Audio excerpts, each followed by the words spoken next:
இந்த क्वेश्चन வந்து உங்களுக்கு இன்டகிரேஷன்ல வருமா டிஃபரன்ஷியேஷன்ல வருமான்னு தெரியாது. ஆக்சுவலா இது இன்டகிரேஷன்ல தான் வரும். ஆக்சுவலா டிஃபரன்ஷியேஷன் வந்து ஆப்போசிட் பண்ணுச்சுனா அது இன்டகிரலா மாறிடும்.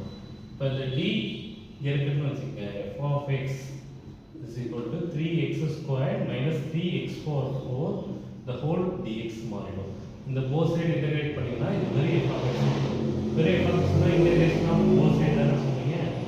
plus 3x power 4 into dx. So 3x power 4 மேல கொண்டு போனா 3x squared minus 3x power minus 4 ஆ integration of dx.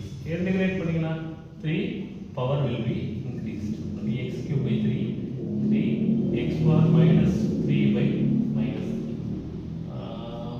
What is the value? Plus c. சொல்லிடலாமா? plus 3 cancel x cube இந்த 3 cancel plus 1 by x cube plus c. Okay, this is the f of x. After that, they are given f of 1 will be 0. 1 apply பண்ணுங்க 1 plus 1 plus c.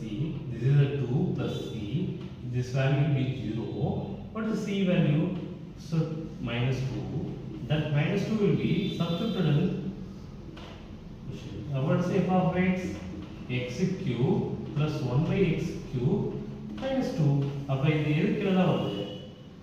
இன்டகிரேஷன்ஸ்ல தான் வருது. ஆனா அவங்க என்ன சொல்றாங்க, ஒரு சில சென்னையில இருக்க நல்ல ப்ராப்ளமான ஸ்கூல்ல டிஃபரன்ஷியேஷன்ல கேட்கறாங்க. தப்பு, இன்டகிரேஷன்ல தான் கேட்கணும். ஓகேங்களா?